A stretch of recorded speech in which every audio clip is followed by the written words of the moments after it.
Hello everybody. There are a few cars that have been on my to-do list for quite some time, in fact even predating my illustrious YouTube career, and I am proud to say that today I have managed to get a hold of one of those unicorn cars. In fact, so desperate have I been to drive this car that I'm even happy to do so in these relatively inclement conditions. Such is the state of the UK's weather that only about 2 days ago we recorded the highest temperature ever, and now we have this. Ideal conditions, of course, for driving a 500 horsepower rear-wheel drive car. You see, today we are driving the E60 BMW M5, better known to most people as the one with the V10 in it. Now, the M5 and its stablemate the M6 have been on my radar for ages for a couple of reasons. You see, once upon a time, a much more youthful and energetic JayEmm was fortunate enough to go over to Germany and to do the ring taxi with Sabine, back when she was doing it and driving these things. And that was an experience that I will never ever forget, and is a definite highlight of my motoring career. Now, I certainly can't drive like she can, but the idea of a big old saloon car that can seat 4 in comfort and keep up with a 911 GT3 is something that's just stuck with me.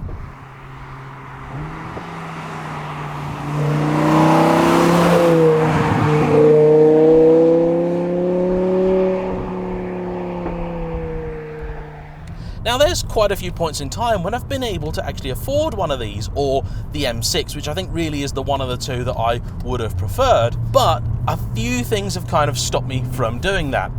Number one, the gearbox. These were available in the UK exclusively with the 7-speed SMG3 box.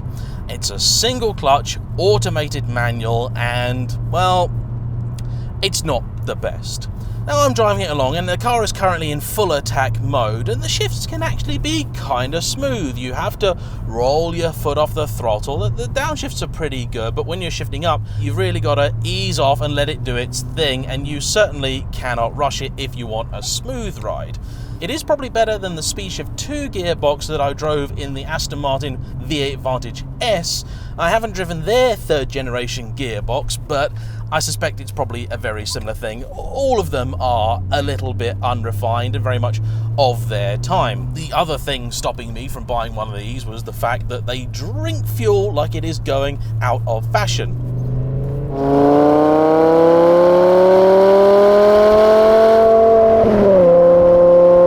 They've also got a reputation for braking, and when they do so, they tend to do so in a very expensive manner. And at the time, although I might have had the budget to have bought one of these, I definitely didn't have the budget to fix them. Things that like to go wrong include the engine and the gearbox. The gearbox particularly suffers from SMG pump failures, again a common thing with all of those single clutch automated manual gearboxes, which were oh so popular in the 2000s. The engine has the well documented rod bearing and throttle actuator failure issues, which also plague E90 generation M3s because they are basically the same engine. When you combine all of that with the sort of MPG that's in the teens on a good day, it was just a step too far, especially as at the time I would have had to have been buying one of these as my only car. So I settled at the time and bought my 645i, which I was and still am incredibly proud of. I loved that car to pieces. But there always was a little bit of me that just wondered, like, how good would an M6 really have been?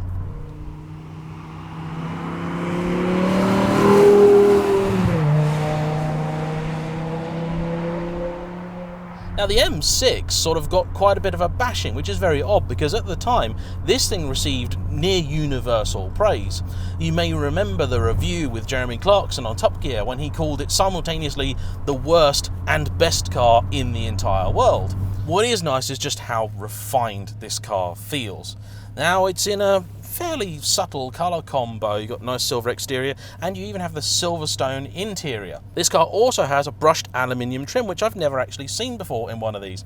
It's also got leather on the dash, which does make a big difference, makes the car feel more upmarket and more of its £60,000 plus original asking price. The M6, I think, got an awful lot of stick because those were about 80 grand. They were 20 grand more than these.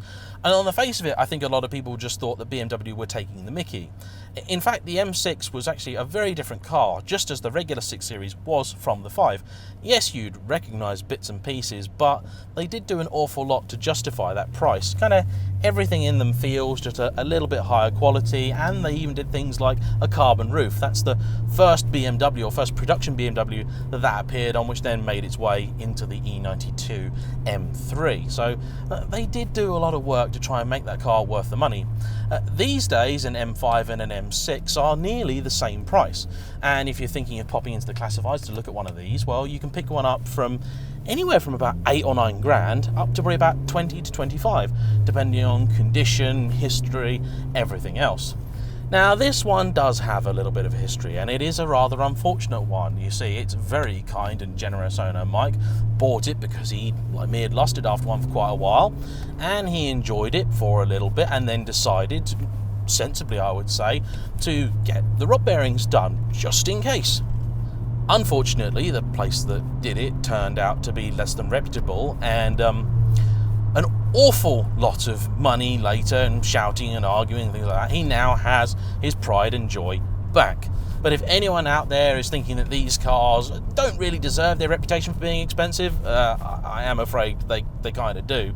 He was particularly unlucky with this, but basically the engine failed, and we can tell you with some authority that if you do buy one of these and the engine does fail, you're essentially going to have to pay the cost of a car to fix it. Now, he opted to do that, and so what he's now got is probably mechanically one of the best condition M5s in the country, and this thing drives really, really well. Modifications to this car are relatively few, but they are ones that I think all of us can probably get on board with. The car has a pair of K&N cones up at the front, helping the engine breathe a little better, and doing the same at the other end is a catback long life stainless steel exhaust system, which just helps it breathe a little bit better and makes it sound exactly like you expect it to. You see, if you've ever heard one of these in person in standard trim, you were probably just as underwhelmed with it as I was, because for whatever reason, the exhaust BMW fitted to possibly their greatest ever engine was so restrictive that, well, at tick over, these things just sounded like a diesel, and they didn't even sound that brilliant on full chat. You don't even need to go crazy. You can do something like just gutting the back boxes, speak to Paul the welder, someone like that, and he will then give you one of the greatest sounding engines of all time. Now, in case you've forgotten, the vital stats on this thing are about 500 horsepower at a heady 8,000 RPM, a red line of 8,250, and about 384 pound-foot of torque. Now, it loves to rev, and this engine is also pretty unique in the fact that it has no relation in the regular BMW world. Previous M cars had engines which were certainly very special in their own right, but they were evolutions, they were derivatives of production engines. This car has no such equivalent. There was no other V10 in BMW's history, and in fact, you could make an argument that this is the most special engine they ever made. The only other possible contender for that title would be the S70 unit that was put in the McLaren F1.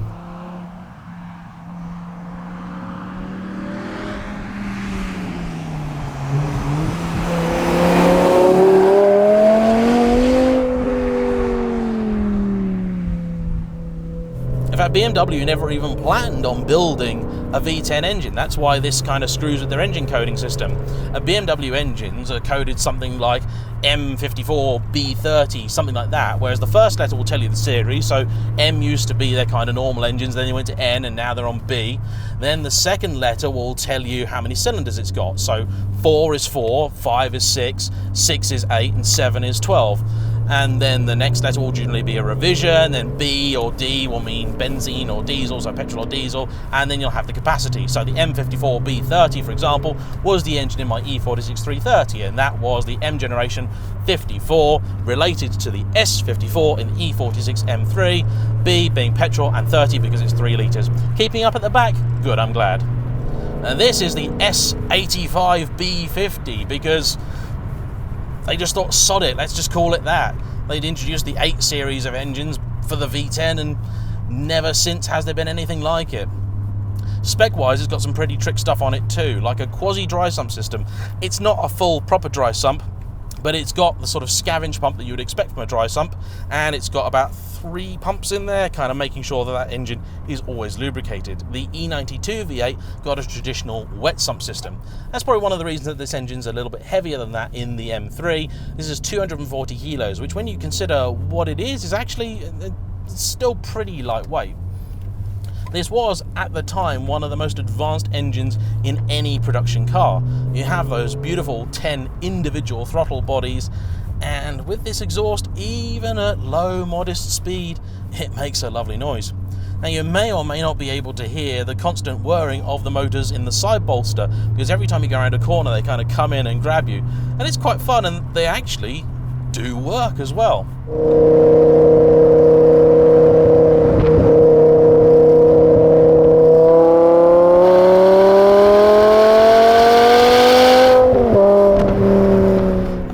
Is actually extremely comfy when you get on it, much more so than I would have expected. For whatever reason, I thought this thing was going to be a real bone shaker. It does have adaptive dampers, and they're currently set in their sporty mode, not their sportiest, just the sort of one light is down here. Now, in these cars as well, unlike in the E92, the power button really does give you more go. These are only 400 horsepower by default, and it's only when you hit the power button do you get the full 500, which is only unleashed when you really rev the car out. But you don't need to rev it out in order to make decent progress. I mean, I'm just smack bang in the middle of the rev range now, and this car's moving along very well, especially when you know that it is not a light car. Now, what it doesn't have a lot of is steering feel. It's very light and incredibly vague. I've really not got much sense of what the car is doing, and in these conditions that is what's holding me back, because I know there's a lot of mass down there. I can feel it through the seat, but I can't feel it through the wheel.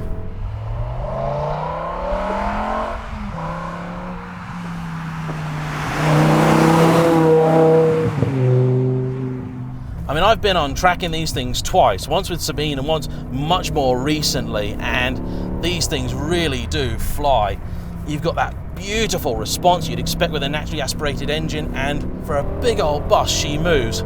You're always wary, of course, of the fact that it is rear-wheel drive, so when you've got these mixed conditions, I am just keeping one eye on the road surface, as I would, of course, want to.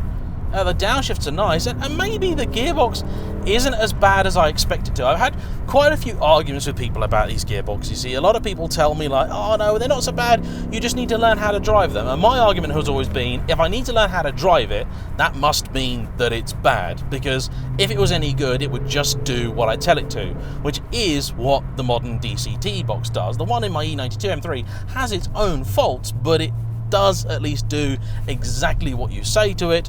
In America, they did actually offer these with a manual gearbox. Unfortunately, the few people I know that managed to review it at the time, I believe Evo even went over there and drove one, all kind of said, actually, it's not that good.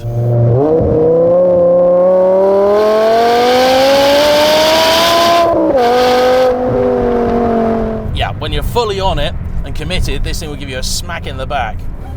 But yeah, it is actually, and this is tragic for an M car, it's the steering that lets this package down. There's nothing there. The engine is mighty and mega and just deserves every bit of love that it's ever had. It's not ludicrously rapid because it's still got to pull an awful lot of mass along. Now, please bear in mind that the last car that I drove along these roads was my supercharged M3, which has a little bit more torque and a lot more power and quite a bit less weight. So my own senses have kind of been warped a little bit by that car. However, is the M5 a disappointment to drive? No, not in the least. I think the way to judge this car is to remember that it is still a 5 Series, and so you would expect any 5 Series to not be quite as sporty, quite as sprightly, quite as agile as the equivalent 3, and that's certainly true of the M as well. But it is at least really quite comfortable. My daily driver now is a Mercedes S-Class, which is a ludicrously luxurious car. So just as much as the E92 warps my perception of what is fast, so does the S-Class my perception of what is comfortable. And so for me to get in this on roads I know are not great, And to think that actually this is an acceptable ride is really quite good, especially when you consider how old this car is. A lot of cars this generation were just, they got a bit too stiff.